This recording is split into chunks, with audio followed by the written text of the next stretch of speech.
En 1985, lorsque Richard Avedon publie In the American West, il est déjà un grand photographe américain, l'un des plus célèbres de sa génération.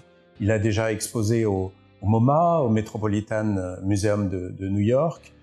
Il a déjà publié un certain nombre de livres. Il est le photographe attitré des couvertures de Vogue et d'un certain nombre d'autres magazines du groupe Condé Nast.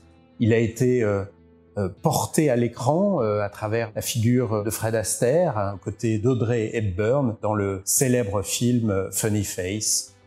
Il est donc vraiment au sommet de sa carrière lorsqu'il décide de se lancer dans quelque chose qui est perçu à l'époque comme inhabituel dans sa pratique, dans une sorte de road trip à travers les États-Unis. Alors on peut légitimement se demander pourquoi dans les années 80, alors que Richard Avedon est au sommet de sa carrière et de sa gloire, qu'il est plutôt habitué à travailler dans son studio de New York, à photographier les plus grands mannequins du monde, mais aussi l'élite intellectuelle et artistique des États-Unis et de l'Europe. Pourquoi Richard Avedon est parti sur les routes avec une équipe d'assistants, du matériel, pour aller photographier des conducteurs de camions, des mineurs et des sans-abri. C'est, je dirais, un lieu dans lequel on n'attend pas Richard Avedon à cette époque-là. Et en fait, si on regarde ce projet, on se rend compte qu'il s'inscrit dans un certain nombre de statements que fait Richard Avedon tout au long de sa carrière. À côté de son activité de photographe de mode ou de publicité, ce qu'il représente vraiment à cette époque-là, il a toujours réalisé des sortes de projets dans lesquels il parle de la société américaine. Il le fait au moment de la lutte pour les droits civiques avec son ami James Baldwin. Il le fait au moment de la guerre du Vietnam. Et Richard Avedon cherche finalement à montrer, à travers cette série de photographies, ce que la politique extrêmement agressive à l'égard du travail du président républicain Ronald Reagan produit sur le monde du travail américain. Avedon adorait les portraits extrêmement simples. Il aimait ces petites photos d'identité faites par les photographes de rue, les photographes itinérants qui, au moment de la conquête de l'Ouest, au 19e et ensuite au début du 20e siècle, parcouraient les États, les villes américaines et réalisaient des portraits sur un fond uni en prenant leur sujet de face et en lumière naturelle.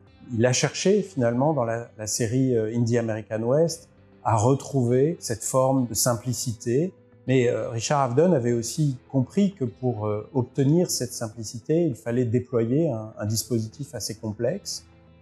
Il voyage avec des kilos de matériel, plusieurs assistants, il utilise une chambre grand format, avec un négatif 20 par 25 cm.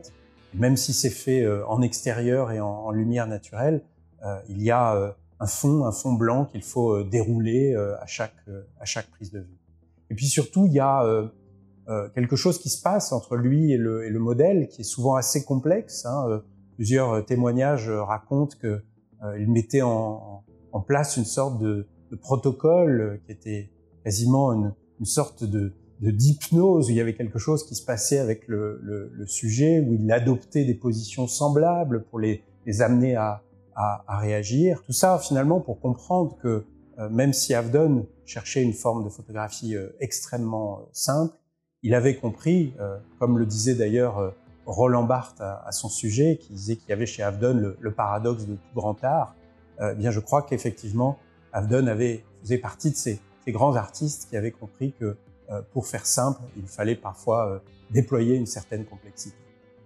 Nous avons la chance à la Fondation Henri Cartier-Bresson de pouvoir présenter la totalité de la série In the American West de Richard Avedon. Nous présentons les tirages de référence qui ont été réalisés par le photographe et qui, par la suite, lui ont servi pour publier le livre, mais aussi pour réaliser des agrandissements pour la tournée américaine de l'exposition In the American West. Ce sont finalement les tirages qui sont les plus proches de la vision originale du photographe, ce qu'il avait vraiment voulu traduire à travers ces photographies. Et nous sommes particulièrement heureux de pouvoir présenter la totalité de ce projet, les 110 photographies contenues dans le livre Indie American West, qui sont présentées dans leur intégralité pour la première fois en France.